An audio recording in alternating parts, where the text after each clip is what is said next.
ॐ अङ्गं हरेः पुलकभूषणमाश्रयन्ती भृङ्गाङ्गनेव मुकुलाभरणन्तमालम् अङ्गीकृताखिलविभूतिरपाङ्गलीला माङ्गल्यदास्तु मम मङ्गलदेवतायाः।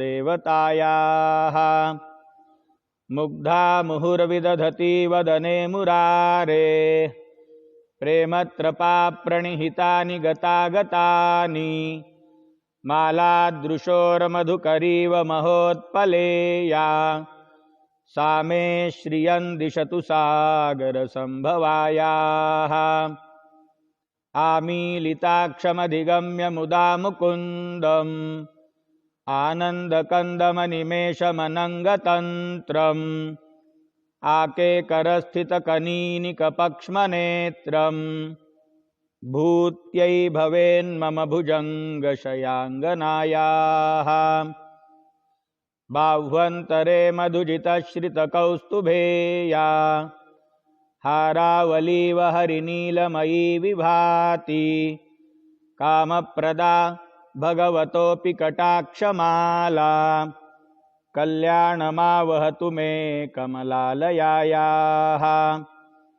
कालाम्बुदालिललितो रसिकैटभारे धाराधरे स्फुरति या तडिदङ्गनेव मातुः समस्तजगतां महनीयमूर्तिः भद्राणि मे दिशतु भार्गवनन्दनायाः।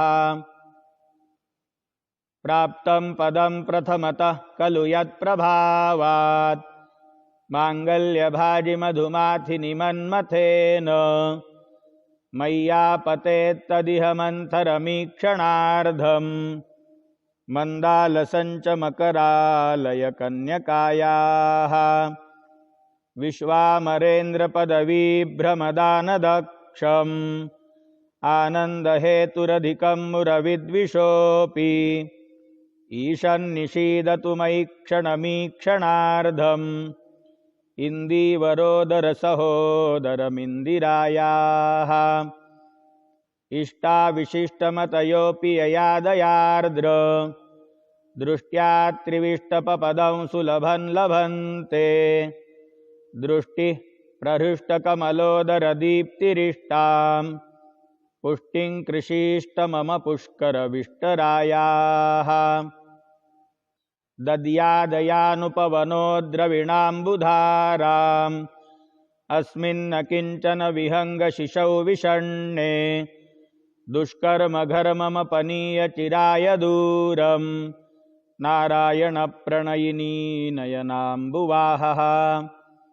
गीर्देवतेति गरुडध्वजसुन्दरीति शाकम्भरीति शशिशेखरवल्लभेति सृष्टिस्थितिप्रलयकेलिषु संस्थिताया तस्यै नमस्त्रिभुवनैकगुरोस्तरुण्यै।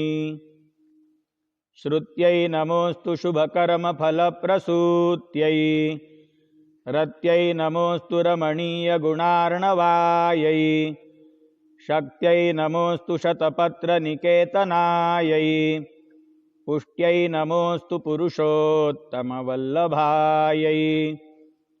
नमोऽस्तु नालीकनिभाननायै